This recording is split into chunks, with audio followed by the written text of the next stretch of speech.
You ever had a nightmare walk right through your front door in designer heels holding a blowtorch? Because that's exactly what happened to me at 3 a.m. And I gotta say, when Bethany Whitmore stood in my living room, blue flame flickering in her reading glasses, telling me, "Your farm is a cancer and I'm the chemotherapy," I almost laughed. Except behind her were three of her HOA board goons holding gas cans. That kind of crazy doesn't leave much room for humor. My name's Garrison Cross, by the way, and if you think this is some made-up TV drama, just wait. Within 47 minutes, a SWAT team would be kicking down Bethany's own mahogany door, and every HOA bully in America would have a new bedtime story to fear. 6 months back, I won this farm, 200 acres of real breathing cornfields, after a whistleblower settlement against Defense Corps Industries. See, I exposed how they sold defective body armor to the military, pocketed fat bonuses, and shrugged when 73 soldiers got wounded and 2 died. Their hush money came with a tight NDA, but my lawyer found a loophole. I couldn't talk about their crimes, but I could plant my roots right here next to Stonebridge Estates, where their biggest investor hid behind iron gates and HOA bylaws. I set up thermal cameras for crop monitoring. Truth is, they caught every second of what happened next. Bethany didn't know I still had Department of Defense clearance. She sure as hell didn't know about my friend Lisa Rodriguez, a federal agent who owed me her career. All she knew was some dirt farmer moved in next to her sparkling kingdom, and that was unacceptable. Now let me ask you, someone bust into your house at 3 a.m. with a blowtorch. What would you do? Call 911 or handle it yourself? I did something different, something that changed everything. I told her, calm as ever. "Get out of my house." She laughed, sharp and brittle. "Your house? You bought this place just to spite us, didn't you? Gerald told me all about you. The whistleblower who ruined Defense Corps' reputation. That was her husband, one of the snakes on Defense Corps' board, the same folks who kept selling armor that failed every test." She stepped closer, torch blazing, making the wedding photos of my late wife shimmer on the wall. "You're just a bitter man who cost good people their jobs." Let me back up a sec.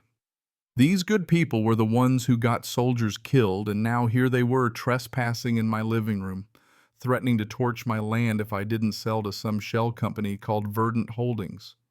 Turns out, they'd already chased off 3 other families, buying up every farm that bordered Stonebridge. Every sale came after months of mysterious sabotage. They tried to do it to me too, but I'd come ready. "You destroyed those families," I said. "You're the cancer." Bethany's face twisted, but she didn't blink.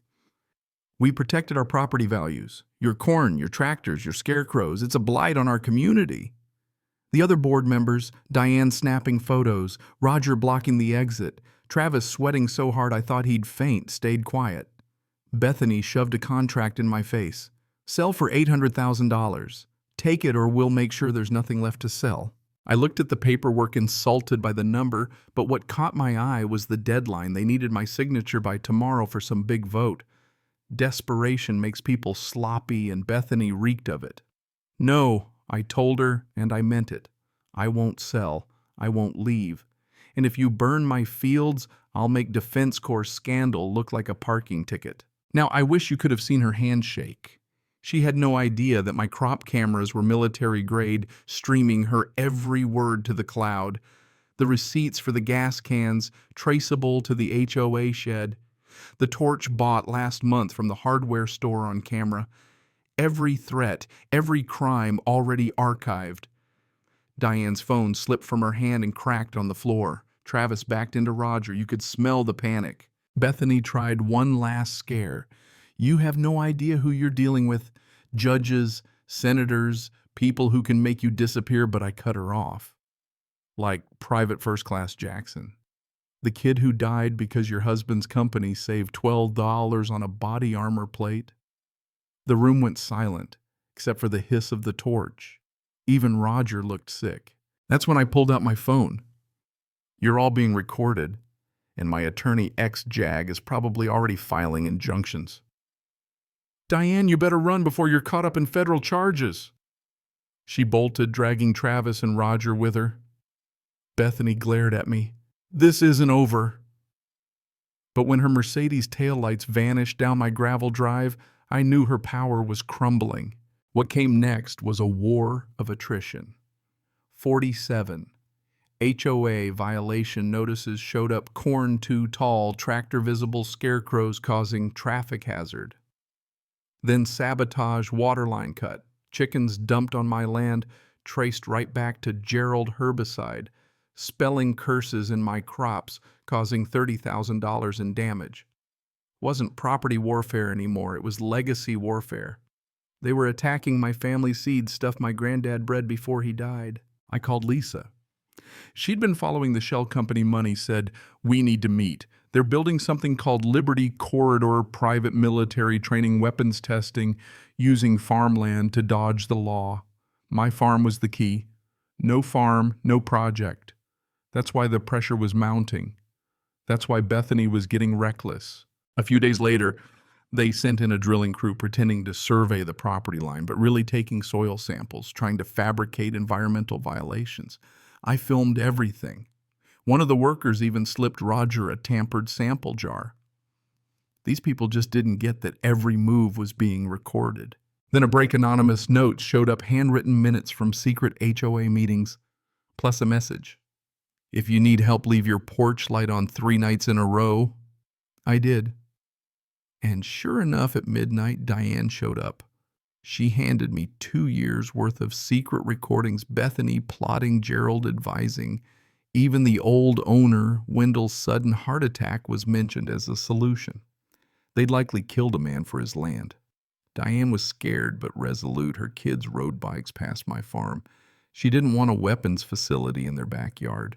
4 days before the big vote, Bethany and her crew finally snapped. They came at night, accelerants in hand, planning to torch the fields. But thanks to Diane's tip, I had the feds and Lisa ready. As the flames caught, tactical teams and fire trucks arrived, sirens, spotlights, guns drawn. Bethany, Roger, and Travis were arrested on the spot. Gerald was nabbed at his office shredding documents. They were all nailed on federal arson, conspiracy, RICO charges. News crews swarmed my burned field the next morning. I was offered millions for my land. Hell, they wanted to turn it into a national monument. I turned it down. This land wasn't dead, just wounded. Wounds heal. Trials lasted months. Bethany's own voice damned her hours of recordings, planning, gloating, threatening. She got 18 years. Gerald, 25. Travis and Roger, less, but still hard time. Defense Corps collapsed. The Liberty Corridor plan canceled. The government offered me a deal: Conservation Trust, Agricultural Center for Veterans. That's what I wanted, something that would last. The next spring, new corn sprouted where the fire had raged. Veterans came from across the country to learn farming, some broken, all looking for purpose. Diane divorced her husband and brought her kids to help with the corn maze. Roger, after jail, founded a nonprofit to fight toxic HOAs. Even Travis wrote to apologize, sending me photos of heritage corn he'd grown in the prison garden. Lisa and I, we got married right there in the field, surrounded by 12-foot stalks. And when Congress passed the Agricultural Protection Act, the Cross Amendment, making it a federal crime to use HOA rules to run off farmers' well, it felt like a small bit of justice. Sometimes I stand where Bethany set those fires, look out at fields taller and stronger than ever, and feel nothing but gratitude. My farm's not just alive. It's a monument to every family that ever faced down a bully and refused to back down. And every ear of corn is proof you can burn the land, but you can't kill what's rooted in hope and grit. If you've ever had to fight for your place, your home, your family's legacy, drop a comment below. Tell me where you're from or how you'd handle a blowtorch in your living room at 3 a.m. Because this story, it's not just mine. It belongs to everyone who ever stood their ground and watched the bullies fall. So what's your take? Is justice about payback, or is it about building something better after the ashes hit? Like if you think it's the second one. And subscribe, because out here the story never really ends, it just grows.